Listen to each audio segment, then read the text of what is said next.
la lutte avec une sorcière est une lutte à mort, elle-même m'a averti que le point de non-retour était passé.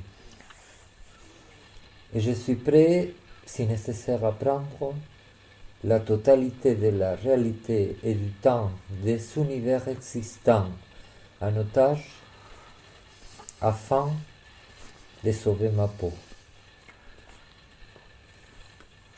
Les 5, 5, 14.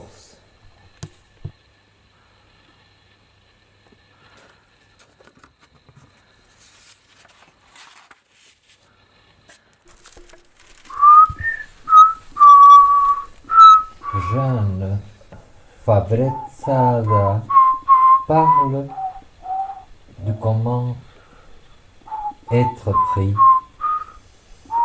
suppose qu'on est dans une confrontation permanente à la mort. C'est ce qui arrive depuis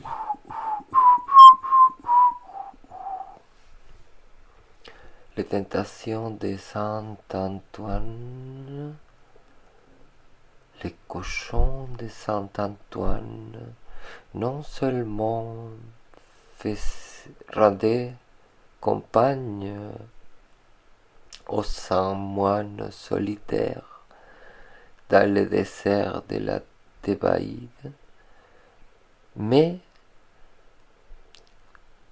sinon qu'entre les deux, ils avaient appris à se communiquer. Ne dis-je pas parler avec des mots, mais oui, échanger des idées. Les bons cochons, avec son intelligence, a peut-être aidé l'ermite dans les chemins de la sainteté, comme Sancho Panza plus tard allait aider Don Quichotte dans celui de la genuine chevalerie. Mais tout cela est se mettre à faire des prologues qui doivent être évités dans les contes pour enfants. Et même les mêmes tentations du sang, nous saurons à les simplifier parce qu'elles étaient quelque peu compliquées, conséquence des peu manger et de l'air mystérieux du dessert. Allons voir qu'est-ce qu'ils faisaient les cochons. Ils alertaient quand s'approchait du monde parce qu'il c'était un son parfois avec des bandits.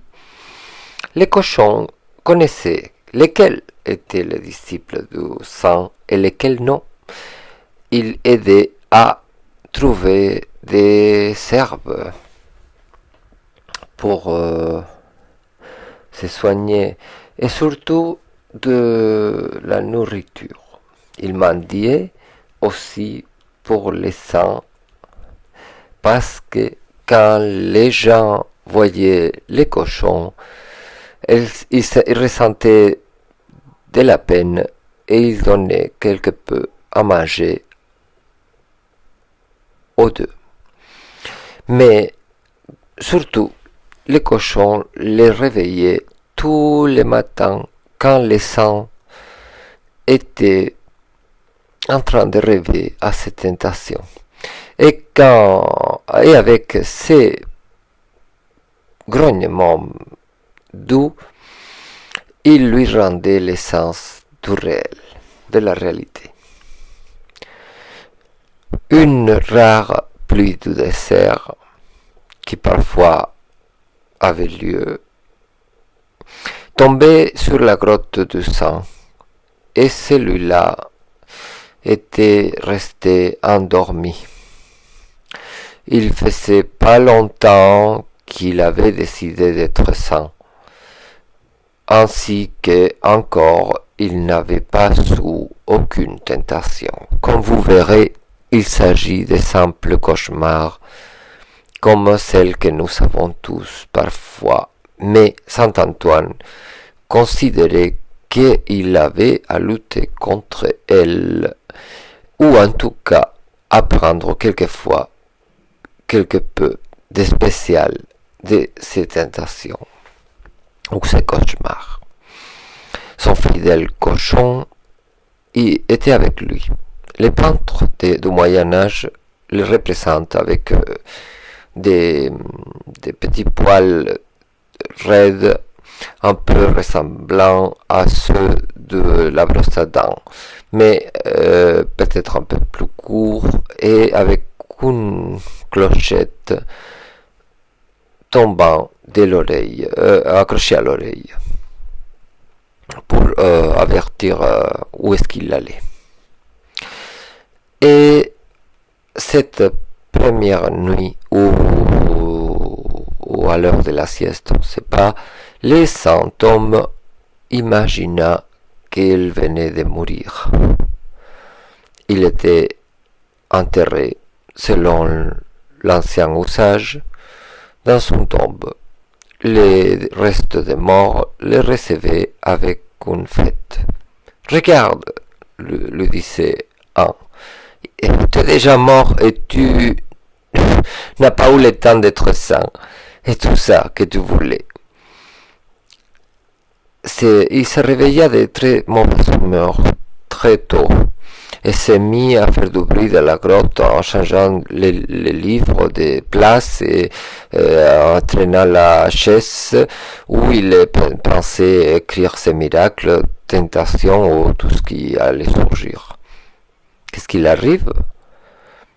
Indiquait avec des gestes le jeune cochon. Je viens de rêver que j'étais déjà mort. D'une certaine façon, disait le cochon en hochant la tête, comme ça le pire s'est déjà passé. Au lieu de te fâcher, et puisque tu es encore vivant, profite un peu le matin et mets de l'ordre. Mets-toi à lire la Bible ou un de ces bons livres que tu as apportés au dessert et continue d'apprendre. Saint Antoine, comme il arrivait à son époque et encore aujourd'hui chez les fanatiques, non seulement croyait en Dieu, mais dans la nature et l'existence des démons. Donc il est naturel qu'à la peur normale d'être attaqué par des bandits soit ajoutée la peur superstitieuse. Et c'est un fanatique, pensait le cochon de Saint Antoine. Mais il restait avec lui parce que comme ça ils étaient deux et ils se défendaient mieux l'un l'autre. Un jour, un vrai loup s'est approché à la grotte. Il fallait faire attention et pas sortir. Mais comme ça, Saint Antoine a ouvert son livre et a noté deuxième tentation, après le rêve de la tombe. Apparition du diable en forme de loup, très farouche, avec des dents qui vont qui traînent par terre et des oreilles pointues qui atteignent le ciel.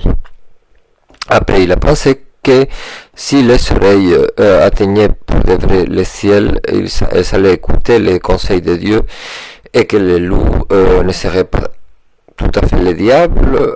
Donc, il a changé la fin et il a mis, et avec des oreilles tombantes et la queue entre les jambes. Qui veut dire qui a peur de tout et qui est très docile. Bon, quand